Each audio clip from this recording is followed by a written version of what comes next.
Assalamualaikum warahmatullahi wabarakatuh. Pemirsa, kita ketemu lagi di konten lele ya. Untuk konten hari ini kita membahas tentang bagaimana jika indukan muda. Indukan muda itu artinya gini, lele yang usia 45 bulan yang beratnya baru sekilo isi dua lah, maksudnya 500 gram. Jadi 1 kilo isinya setengah kilo. Lele yang satu ekornya setengah kilo, yang sekilo isi dua, ini udah bisa jadi indukan belum? Jawabannya bisa. Nah, kalau saya memijahkan pakai lele muda ini, indukan muda lah kita sebut. Kalau saya memijahkan pakai indukan muda ini, apakah bisa dijadikan bisnis gitu maksudnya? Jualnya di ukuran berapa, potensi keuntungannya berapa, dan semuanya gimana gitu. Nah, di sini kita bedah nih ya. Di konten ini kita bedah. Jadi indukan muda untuk pemijahan lele ini bisa atau enggak? Bisa. Kalau dibilang hasil bibitnya bagus atau enggak atau gimana, tergantung dari varietas si indukan tersebut. Kalau indukan tersebut unggul, ya bisa-bisa aja gitu kan. Tapi ingat, kalau kalian mendapatkan indukan si betina ini dari kelompok petani A gitu, waktu zaman belinya kemarin, yang lelakinya dari kelompok yang lain lagi B, jangan satu, biar nggak incest, biar nggak satu keturunan. Nah, pertanyaannya kenapa konten ini kita buka? Karena banyak kan si petani-petani lele yang baru pembesaran, yang ada lele BS-nya, ada apanya, ini mau belajar memijah, ada nggak keuntungannya? Nah, di sini kita bedah ya. Begini, yang pertama harus tahunya begini, targetnya dulu. Kalau kita buat pemula nih, mau memijahkan lele dari indukan muda, target jualnya di usia 34 aja. Di usia 34 kita jual. Jadi jangan terlalu besar sampai jauh. Biar tahu nih rotasinya, keuntungannya gimana nih. Dari mulai pijah sampai ke usia 34 kita jual. Umumnya kan harganya variatif nih, ada yang 90 rupiah, ada yang 100 rupiah. Nah nih, sampai di titik ini nih, sampai di 34 dengan harga 100 rupiah, kita hitung keuntungnya berapa, kematiannya berapa, potensi keuntungannya berapa, bisa atau enggak kita lakukan. Ya, jadi gini pemirsa, biar kita runut ya dari awal dulu. Kalau dengan indukan muda kita pijahkan dengan syarat tadi di awal tuh yang saya bilang, perempuannya dari mana, lelakinya dari mana, jangan satu indukan, jangan satu terah, jadi nantinya incest. Dari indukan muda ini akan dihasilkan telur sekitar 20.000 sampai 40.000 saja. Ingat, 20.000 sampai 40.000 saja, karena rahimnya dia, kandungan telurnya itu baru sebanyak 800 sampai 1.200 gram. Jadi telur yang di dalam itu memang nggak terlalu banyak karena kecil ya. Beda kalau udah indukan yang gede, yang babon, yang apa, wah sekali mijah bisa dapat 100.000, 50.000, 80.000, itu beda. Ini kita ngomong indukan muda dulu ya. Ingat, 20.000 sampai 40.000. Anggap dari 20 sampai 40.000 ini tingkat tetasnya itu 70% aja. 70%, kita tengah-tengah kita ambil ya. Kalau tadi dibilang 20 sampai 40.000, kita ambil 30.000 aja. 30.000, 70%-nya itu 70%-nya itu sekitar 21.000 larva.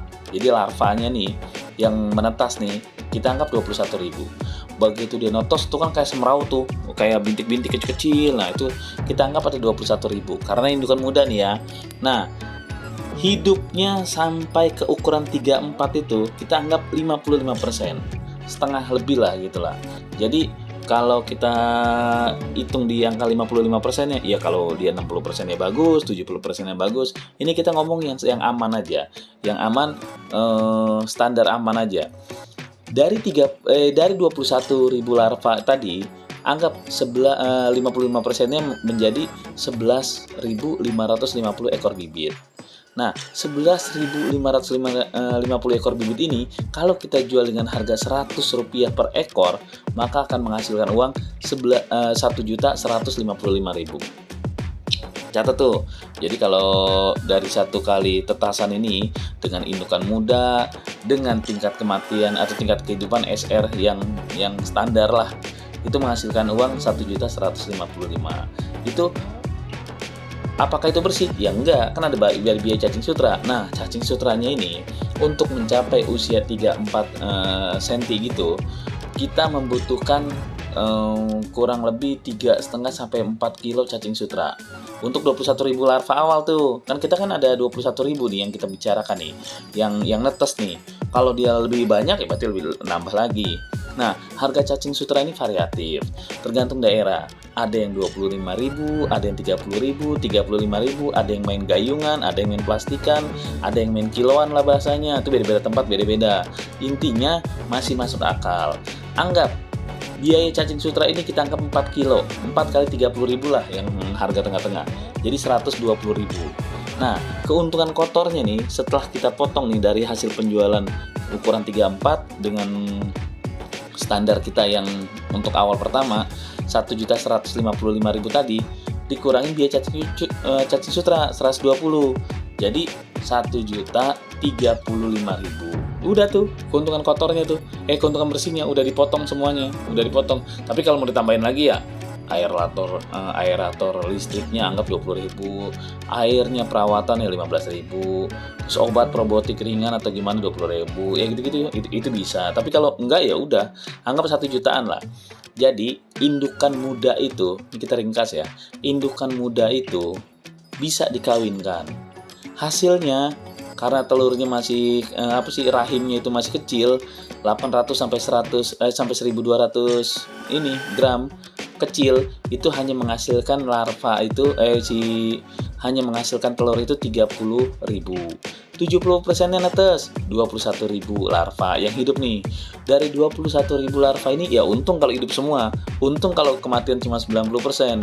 Tapi kita anggap yang hidup cuma 70%-nya. Jadi 11 ribuan lah, 11.500-an lah. Kayak gitu ya. Nah, dipotong biaya cacing sutra sampai ke ukuran 34, kalau kita jual harga 100 per ekor, maka kita dapatnya 1.100.000-an. 1 juta pas lah anggaplah. Nah, sekarang kalau dari satu pasang indukan muda nih, indukan BS yang kita hasilkan sudah jelas 1 jutaan. Sekarang tinggal kita nih, kita punya berapa BS, berapa ikan BS yang kita punya nih. Nah, pada prakteknya di lapangan itu teman-teman punya lele BS banyak. Ada yang sekali panen lele BS-nya ada 6, ada 8, ada 13. Nah, itu tinggal dikali aja tuh. Kalau yang betina semua, jantan semua itu pokoknya tinggal kalian udah bisa kira-kira nih, oh kalau sekali gua kawinin indukan mudanya segini dapatnya nih 1 jutaan. Berarti kalau kalau bikin 10 kolam kecil nih buat ngawinin 10 indukan segini gitu kan. Nah, untuk mendapatkan segininya itu yang pertanyaan yang belum kita jawab ini, berapa lama sih? Kan gitu kan. Berapa lama sih si kita bisa panen ke ukuran 34? Kan gitu. Nah, ingetin pemirsa nih, ini kuncinya nih. Kalau kita mau dapet si bibit ke angka 34 ini, maka kita harus tahu nih timelinenya. Nah, ini sering saya bahas di konten-konten dulu tapi udah lama. Intinya gini, 0 sampai 2 hari setelah telurnya ya keluar dari rahimnya si indukan lele, 0 sampai 2 hari itu telur menetas. Jadi 2 hari itu telur netes. Ini biar kalian jelas nih.